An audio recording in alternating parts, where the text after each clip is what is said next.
कोई व्यक्ति दूसरे का अपमान क्यों करता है? क्या आपने कभी विचार किया है? वैसे तो हम भी बिना कारण बहुतों का अपमान करते हैं।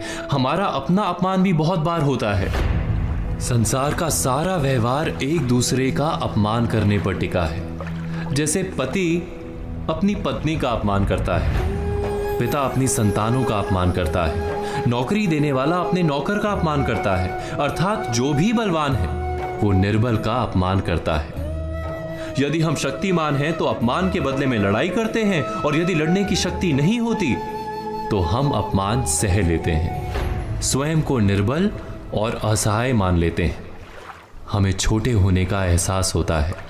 ऐसा प्रतीत होता है जैसे हमारी आत्मा कुचली गई हो। किंतु कोई किसी का अपमान क्यों करता है?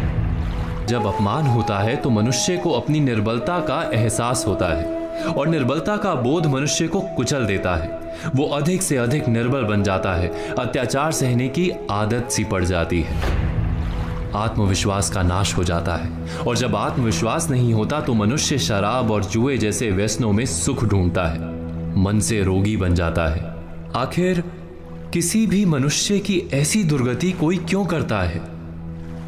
अपमान करने वाला वास्तव में क्या सिद्ध करना चाहता है? कभी गहराई से विचार किया है? वास्तव में हम किसी का अपमान करते हैं उसकी निर्बलता सिद्ध करने के लिए, ये बताने के लिए कि हम अधिक शक्तिमान हैं। अर्थात वास्तव में अपमान करने वाला स्वयं अपने आप को शक्तिमान या बलवान सिद्ध करने का प्रयास कर रहा है। अपमान करने वाला हकीकत में अपनी शक्ति से आश्वस्त नहीं है, उसे अपनी शक्ति पर भरोसा नहीं है। दूसरों को चुनौती देकर वो अपनी शक्ति पर विश्वास प्राप्त करने की कोशिश करता है। क्या ये सच नहीं? जब हम किसी का अपमान करते हैं तो वास्तव में इतना ही प्रकट करते हैं कि हमें अपने बल पर भरोसा नहीं। हमें संसार एक अविरत संघर्ष प्रतीत होता है, कभी ना रुकने वाली एक जंग सी दिखाई देती है। हम अपने निकट आने वाले सभी को प्रतिद्वंदी मानते हैं, फिर वो पति या पत्नी ही क्यों ना हो।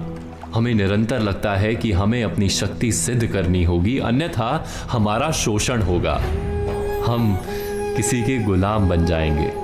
किंतु क्या हमने कभी विचार किया है कि दूसरों को प्रतिद्वंदी अर्थात दुश्मन मानने के बदले कलीग मान लें, हमारी सहायता करने वाले सहयोगी मान लें, अर्थात दूसरे व्यक्ति को प्रेम करें तो उसका अपमान करना आवश्यक ही नहीं होगा। किंतु प्रेम करने के लिए आत्मविश्वास आवश्यक है। जिसे अपनी शक्ति पर विश्वास नहीं, वो प्रेम कर ही नहीं सकता। अर्थात जिसका हृदय आत्मविश्वास से भरा होता है, ना वो अपमान करता है, ना अपमान को स्वीकार करता है। क्या ये सत्य नहीं? इस तथ्य पर विचार अवश्य कीजिएगा।